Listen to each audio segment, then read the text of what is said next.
ዛሬ ደግሞ እንግዲህ ሁላችሁም ሴቶች በተለይ ቦርጭ ያስቸገራችሁ ሴቶች ቦርጭ ያስቸገራችሁ ወዲያው ወልዳችሁ ቦርጭ ያስቸገራችሁ ሴቶች ተጠቀሙበት። ከተጠቀማችሁበት ዜሮ እና ዜሮ ነው የምትሆኑት። ቦርጫችሁን በደንብ አድርጋችሁ ዘጭ አድርጋችሁ ነው የምታወርዱት። ብዙ ጊዜ ወልዳችሁ ተኝታችሁ ፊዚካሊ ተበላሽታችሁ ነው የምትነሱት እና ሴቶች ይህንን ተጠቀሙበት። ጊፍት ነው፣ ሁል ጊዜ ጊፍት እያልኩ ነው የምሰጣችሁ። ከተጠቀማችሁበት እኔ የምነግራችሁ መድኃኒት ምንም የማያሽል መድኃኒት የለም፣ ግን አለ በብዛት የምነግራችሁ መድኃኒቶች በየአካባቢያችሁ፣ በየሰፈራችሁ፣ በየጎረቤትም ወጣ ያለ ቦታም ፈልጋችሁ ማግኘት ነው። ቀላል ነገር ነው፣ አካባቢያችሁ ላይ የሚገኝ ነው። ብዙ ጊዜ አሁን አላውቅም እንጂ በፊት እኛ በደንብ እንጠቀምበት ነበረ። ብዙዎቻችን እንግዲህ እኔ እንግዲህ ከተቀመጠው መጽሐፍ አንዳንዴም እያየሁ ነው የምነግራችሁ እንድትጠቀሙበት እያልኩኝ ማለት ነው። ለእኔ የተሰጠኝን ውርስ ለእናንተ እየሰጠኋችሁ ነው። ሰብስክራይብ አድርጉ፣ ዩቲዩቤን ሰብስክራይብ አድርጉ። እናንተም ደግሞ በርቱ፣ ጠንከር በሉ። እየጠነከራችሁ ጎበዝ እየሆናችሁ የአይነ ጥላውን ሰርታችሁ በጣም ታምር ነው እያየን ያለ ነው አይደል? ታሪክ ነው እየሰማን ያለ ነው እና አሁንም ለምስክርነት ያብቃችሁ። ብዙዎቻችሁ እስራት ውስጥ ናችሁ ያላችሁት። እንግዲህ ሁል ጊዜ ማለት ነው ማስታወቂያ ሳንሰራ አልፌ አላውቅም። ማስታወቂያና የማንቂያ ደውል ማለት ምንድን ነው? ማስታወቂያ እኔ ምንም አይነት ከኔ ጋር የሚሰሩ ሰዎች የሉም። ከማርታ ጋር የሚሰሩ ሰዎች አሉ፣ መድኃኒት ይሰራሉ፣ እንሰራለን እያሉ ከስር የሚያዋሯችሁ ሰዎች። እኔ ከማንም ጋር ስለ መድኃኒትም ስለምንም አውርቼ አላውቅም። መድኃኒት ከየት ላምጣም፣ ምን ላምጣም፣ ምን ልግዛም፣ ምን አይነት መድኃኒት እንደማዘጋጅም አያውቁም። ስለ እኔ ማንም ሰው እዛ ላይ አንድ ሰው ስለ ማርታ የሚያውቅ ሰው አለ ብላችሁ ካላችሁ ሞኝ ናችሁ። ማንም ሰው ሊፎግራችሁም ይችላል። ማንም ሰው ስለ እኔ ምንም የሚያውቅ ሰው የለም። ስለዚህ መድኃኒቱን እኔ ራሴ ነኝ በራሴ ከራሴ የሚፈልግ ሰው ራሴ ነኝ የማዘጋጀው። ከራሴ የማይፈልግ ሰው ደግሞ ራሱ እንዲገዛ ቦታውን አካባቢውን ነግሬ እየሄዳችሁ ተጠቀሙ። ከማንም ሰው እንዳገዙ ለመሰላችሁ አንደኛ ቢዝነስ ነው ይሄ እያረጉት ያሉት። ከስር እየመጡ እዚህ እየመጡ ከስር ቢዝነስ ከሆነማ እኔ እጠቀምበት ነበር እኮ። እኔ ከዚሁ የተግበሰበሰውን የማይሆነውን የሚሆነውን እየተቀበልኩኝ ከመርካቶም ከምንም እያመጣው ለእናንተ እኮ ሸቅል ነበር። በትንሽ ዋጋ ለእናንተ እኔ ጋር አለ ይሄና ይሄ ያድናል፣ አንድ የሚጨመርበት አለ፣ እሱ እንደናንተ አልነግርም እያልኩኝ ለእናንተ ሸጥ ነበረ። ግን እኔ ቢዝነስ አይደለም። እናንተ ድናችሁ ሌላ ትውልድ እንድታድኑ ነው። እናንተ ድናችሁ ሌላ ትውልድ እንድታድኑ ነው። እናንተ ድናችሁ የጎረቤት ልጅ እንድታድኑ ስለምፈልግ ነው። እና በንጹህ ልቦናዬ ነው የምነግራችሁ። ለዛም ነው ከማንም ደብተራና ከማንም ደጋሚ ከማንም ጠንቋይ ከማንም እፀ ምናምን እያሉ የሚመጡት ቆሻሻ ሰዎች ቆሻሻ ነገር የሚሸጡ መስተፋቅር እያሉ የሰውን እድል እየዘጉ የሰውን በር የሰው ህይወት የሚቆላልፉ በሰንሰለት እነሱን አትከተሏቸው። እኛ ቤት በተደጋጋሚ ይገባሉ። ማታ አሁን እንግዲህ ከኛ ጋር ብዙ ሰው ቁጭ ብሏል። ወደ 300 ምናምን 200 ምናምን የሚሆን ሰው ተቀምጧል አይደለ? ሲሰሙ የነበሩት ግማሾቹ እነሱ ናቸው። ገስት ላይ ወጣችሁ እናንተ ስትመሰክሩ ከስር አንድ አባት አሉ፣ ከስር እንደዚህ ያሉ እያሉ ደግሞ ፕሮፋይላችሁ ላይ የሚገቡ አሉ። መጨረሻ ላይ አይታችሁ ከሆነ ትሸወዱ ነበር። እኔ አልሸወድም። እኔ በምንም አልሸወድም። ተለሳልሶ የገባ ሰው ነበረ። ጎበዝ ነሽ፣ ለትውልድ ታስፈልጊያለሽ፣ አትድከሚ፣ አትናደጂ ምናምን ሲል የነበረ ሰው አለ። ከዛ ምናለ የበቁ አባቶች አሉ እኮ ካንቺ የተሻሉ።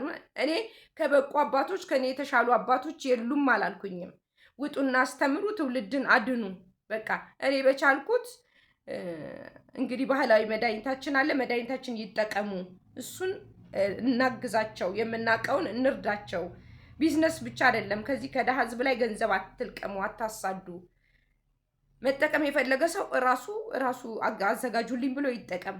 አለበለዚያ ግን አድራሻ አለመናገር፣ መድኃኒቱን አለመናገር፣ እንደዚህ አድርገን ነው የምንሰጠው፣ ይሄን እናደርግና ለዚህ ነው ይሆንና ጨፍጨፍ አድርጋችሁ አድቅቃችሁ አትስጡ። ሰዎች የሚያውቁትን ነገር ሪያሊቲ ስጡ ነው ያልኩት እንጂ ከአባቶች የተሻለ ነገር አለኝ ብዬ አላልኩኝም። አንዳንድ ነካ የምታደርጉ ሰዎች ያላችሁ ያልሆነ ነገር።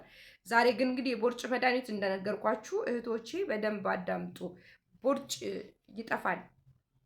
እኛ አንደኛ በደንብ ማሰር ይፈልጋል። ሁለተኛ አየር ስለሚነፋን ወልደን ስንነሳ አየር ስለሚነፋን ይሄንን ደግሞ ነግሬያችኋለሁ ባለፈው። ጥቅል ጎመን ቀቅላችሁ አረንጓዴውን ጠጡ ብያችኋለሁ ባለፈው አይደለ?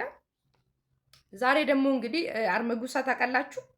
አርመጉሳ የማያውቅ ሰው የለም። አርመጉሳ ለህፃናት ልጆች እኛ ለህፃናት ልጆች ሲቆርጣቸው ማታ ሲጠይቀኝ የነበረ ሰው ነበር። ለምሳሌ ላይቭ ላይ መናገር ስላልቻልኩ ነው እኔ። አርመጉሳና ለብ ባለ ውሃ አድርገን አርመጉሳ ለልጆች ሆዳቸውን ሲቆርጣቸው ለህፃናቶች አርመጉሳ ይሰጣል። ሀረግ ይመስላል፣ መሬት ላይ የሚበቅል ነገር ነው። አርመጉሳ ብዙ ሰው ያውቀዋል፣ በአካባቢያችንም በሰፈራችንም ስለነበር ማለት ነው። እና እናንተ ደግሞ አርመጉሳና መተሬ ታውቃላችሁ? መተሬ ማያቅ የለም መቼም። ከእንቆቆ ጋራ ለባክቴሪያ ለትላትል ይወሰዳል። ከእንቆቆ ጋራ ለባክቴሪያ ለትላትል ይወሰዳል። ስለዚህ መተሬና አርመጉሳ አንድ ላይ አፍልታችሁ ቦርጭ ያለባችሁ ሴቶች ወልዳችሁ እስክትነሱ ድረስ እሱን ትጠጣላችሁ ማለት ነው። ወልዳችሁ እስክትነሱ ምንም አይነት ሳይድ ኢፌክት የለውም። ምንም አይነት ጉበት የሚነካ ነገር የለውም። ግን ሆዳችሁን ጥፍር አድርጋችሁ ታስራላችሁ። እሱን እንግዲህ በሳምንት አንድ ፔርሙዝ ብትጠጡ አሪፍ ነው። በሳምንት ውስጥ ማለት ነው። አንድ ፔርሙዝ አንድ ሳምንት ብትጠጡ ግማሽ ግማሽ እያደረጋችሁ በሳምንት ውስጥ በ2 ቀን ውስጥ አንድ ፔርሙዝ ብትጠጡ ስታፈሉት፣ በአንዴ ማፍላት አይደለም። ዛሬ ግማሽ ፔርሙዝ ለመጠጣት ዛሬ ማፍላት የግማሽ ፔርሙዝ እሱን ትጠጡና ደግሞ ከ2 ቀን በኋላ ደግሞ እንደገና የግማሽ ፔርሙዝ፣ በሳምንት ውስጥ አንድ ፔርሙዝ ብትጠጡ አሪፍ ነው። እስክትነሱ ድረስ ለ2 ወርም ወንድም ሴት የሚወለዳችሁ ሰዎች እስክትነሱ ድረስ ለ2 ወር ለ3 ወር እንደሱ አርመጉሳ ጠጡ። አርመጉሳና መተሪ አንድ ላይ እያፈላችሁ አንድ ላይ ጠጡ። እንደገና ሲቀጥል ደግሞ ቦርጭ ያለባችሁ በጣም ኤክሰስ የሆነ ቦርጭ ያለባችሁ ሰዎች ጠጡ። ግን ከጠጣችሁ በኋላ እሰሩት።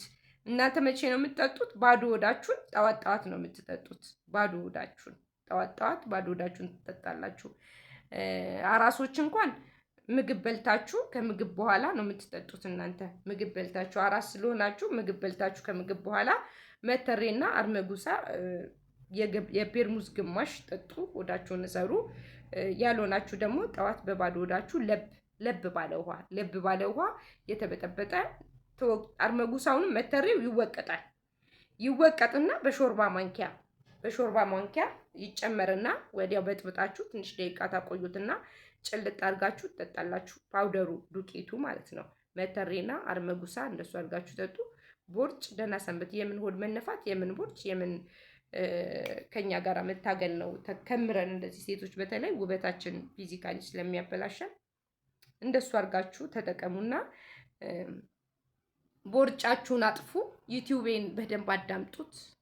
አንዳንዶቻችሁ ያላልኩትን ነገር ታስተካክላላችሁ። ለምሳሌ ድኝ አታጭሱ። ድኝ አይጨስም። ድኝ የሚያጨሱ ሰዎች አላውቅም እኔ ምን አይነት ሰዎች እንደሆኑ። ድኝ አይጨስም። ድኝ በጣም ከባድ ነው። ድኝ ይከብዳል፣ ያፍናል፣ ያታግላል። የጠፋ ዛር ውላጅ እንኳን ላይላችን ላይ ተመልሶ ይመጣል፣ ይጠራል። ድኝ እንትን አይባልም፣ አይጨስም። ድኝ ይጨፈጨፋል። ከዛ ወና ግቢ ውስጥ ነው ድኝ የሚጨሰው። ወና ባዶ ግቢ ውስጥ ድኝ ይጨሳል እንጂ ቤተሰብ ያለበት ልጅ ያለበት ቤት ውስጥ ድኝ አይጨስም። ስታጨሱት ይነዳል አይደለ? ሲነዳ አይታችሁታል። ከዛ ከነደደው ጭስ ውስጥ አደገኛ የሆነ ከባድ የሆነ እንትን የወጣው ሽታ ነው የወጣው። ፓወር አለው እሱ እና ድኙን ባታጨሱት አሪፍ ነው። ማታ ድኝ ያጭሳ የሆነ ልጅ ትንሽ ልጅ ታሞባታል። ድኝ መጨስ የለበትም። በእርግጠኛነት ድኝ ባታጨሱ አሪፍ ነው። የማታውቁትን ነገር ደግሞ ባታደርጉ ጥሩ ነው። ምክንያቱም አንደኛ ሳምባ ይነካል። አንዳንድ መድኃኒት ስታጨሱ ሳምባ ይነካል። አንዳንድ መድኃኒት ስትጠጡ ደግሞ ያላግባብ ጉበት ይነካል።